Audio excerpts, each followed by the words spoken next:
Assalamualaikum warahmatullahi wabarakatuh. Perkenalan, nama saya Marlisa dengan NIM 210802007.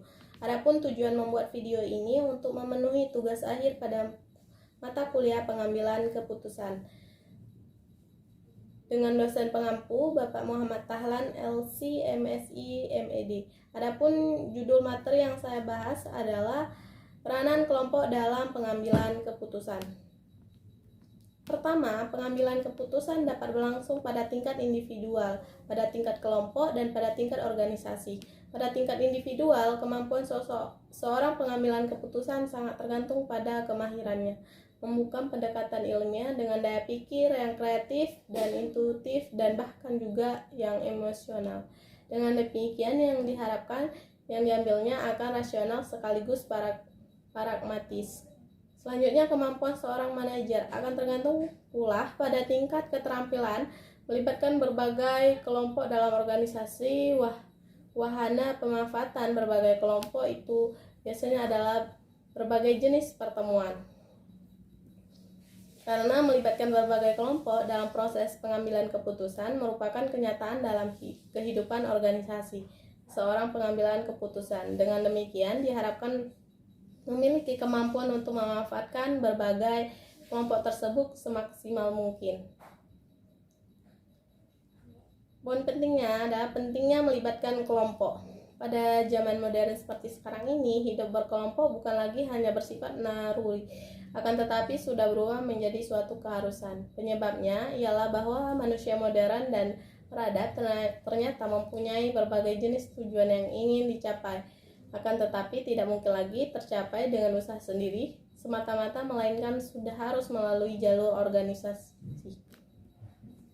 Manusia juga dikenal sebagai makhluk ekonomi dengan berbagai kebutuhan di bidang kebedaan yang bukan saja meningkatkan dalam arti kualitatif, akan tetapi juga dalam arti kualitatif dan aneka ragam jenisnya. Kelompok yang dilibatkan dan dimanfaatkan dalam proses pengambilan keputusan dapat dibagi menjadi 3 jenis, yaitu yang pertama, kelompok yang terdiri dari semua orang yang berkepentingan dalam penanggulangan suatu situasi problematika tertentu. Kedua, panitia. Ketiga, kelompok kerja. Mekanisme yang digunakan oleh semua tipe tersebut adalah pertemuan atau rapat.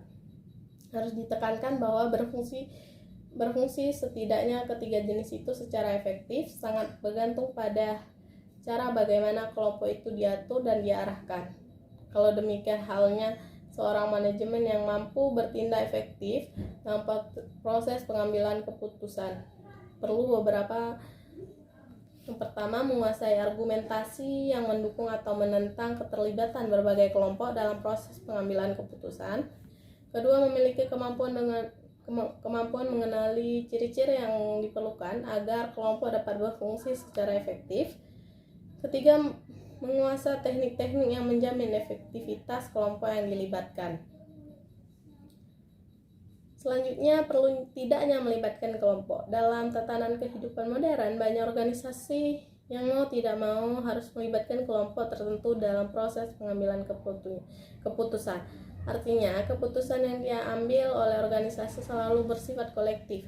Dalam hal demikian, prinsip yang berlaku ialah primus inter pares, sepanjang menyangkut hak dan kewajiban kelompok pemimpin dalam organisasi tersebut. Paling sedikit tujuan manfaat yang dapat dipetik. Yang pertama, hasil kerja kelompok, masukan yang beraneka ragam, permanfaatan berbagai pengetahuan, pengurangan pandangan yang subjektif, keterikatan pada keputusan yang diambil, pentingnya komunikasi dalam pemanfaatan kelompok, meningkatkan mutu keputusan yang diambil. Terima kasih dari hasil presentasi saya. Wassalamualaikum warahmatullahi wabarakatuh.